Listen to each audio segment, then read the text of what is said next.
So hi guys! Welcome to my channel. So ngayon ay gagawa tayo ng 3-tier na cake na soft icing, pero ang second and top tier natin ay dummy or styrofoam lang. At ang kwento nga nitong ating cake is rush order, o diba? At yun nga ang nangyari pa, na nasira nga ang aking KitchenAid. Kung kayo ay friend ko at follower ko, nag-post ako talaga. Pero until now, hindi ko pa rin napapaayos dahil wala akong time at wala akong pampaayos. Ayun. So, ito na nga ang istorya. So, yun na nga mga kakeki.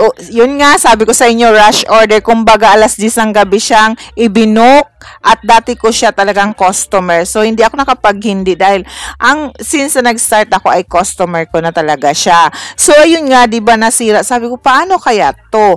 Pero, naisip ko, meron pa naman ako isang mixer. Kaya lang hindi ko yun masyadong ginagamit. Ang tatak niya ay crops.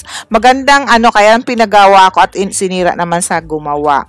So, ayun, nagawa ko pa din mag-chiffon cake at saka ng moist chocolate cake. Pero, kinakabahan ako kung pwede ba ito sa ating frosting. Kaya kinausap ko ang anak ko na sabi ko, kaya dalhin ko dyan ang mga cake at dyan ako mag-frosting at gagawin ko dyan ang cake, then after i-deliver ko nga. So sabi niya, sige, bitbitin mo na dito, lahat ako na lang ang gagawa. Diba? Bongga! So ayun na nga, binitbit ko lahat ang aking mga gamit. Kasi una, pinapahiram niya ang isang mixer. Ayoko naman ng ganon, diba? Pag hindi ko talaga gamit, may ugali ako na hindi ako masyadong kampante. Kahit sa mga anak ko pa yan. So ayun nga, sabi ko, bitbitin ko na lang dyan at ikaw na lang gumawa. Kasi nga, rush. Alam mo bang ayaw ko din ng rush? Ay, ayaw daw, mabubulag ka, te. Joke lang. So, hindi. Parang, siya, okay lang siya sa rush. Mabilis siyang gumawa. Ako medyo, kabado talaga ako sa mga rush. So, ayun na, ipatong niya na dito yung styro, dalawa. Yung sa taas at saka sa gitna. Hindi na nga nalagyan ng plastic. But it's anyway, pinunasan naman niya ng wipes. Ayun. So, ayan, inaayos na niya. So, yun na nga, hindi ako tanggi dahil nabubulag ang nagtatanggi, at pag kung kailangan mong pera, hindi ka pwedeng tumanggi sa grasya. So, matinanggap ko naman kasi una-una, madali lang naman siyang gawin. Kasi ang babala nga ang edible at saka yung dalawa, dami na. Pero ni-rush namin binili yan. Kasi gabi na, saan ako kukuha? Wala naman kong stock na dami. At ayun nga, bumili ako sa SJJ pero kulang siya. Mabuti nag-order na lang kaming online at dumating. Talaga naman po. At saka, ayun na nga, may bagong printer itong aking anak dahil nasira din ang printer. Dumating na. I-upload ko yun soon. Hindi ko lang na-edit pa. So, ayun. So, dinala ko siya. So, nandito ngayon ako sa bahay ng anak ko at siya ang gumagawa. Mas mabilis kasi siyang gumawa, diba? So, eto na. Inaayos na niya at puro lang siya photo print. So, hindi na ako tumanggi kasi nga, ayun na nga, madali lang naman kasi mga papel-papel, ididikit mo lang. Ang pag-assemble lang at pag-frosting ang medyo mahirap yan, diba?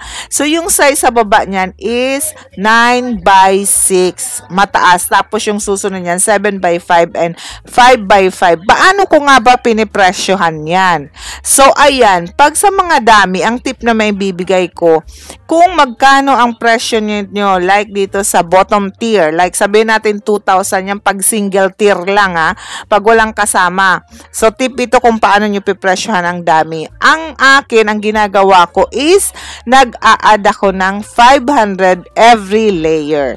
So, let's say 2,000 na yun, plus 500, plus 500. So, equivalent na to 3,000. So, 3,000 na yung magiging price nitong 3-tier. Kung sa fondant naman, 1,000 every dummy, or 1,000 every dummy tier. So, kung kung magkano ang sa regular mo na price ng single tier, tapos nagpadagdag ng mga tiered na mga dummy lang, so 1,000 lang. Ganun lang kababa ako magpresyo actually.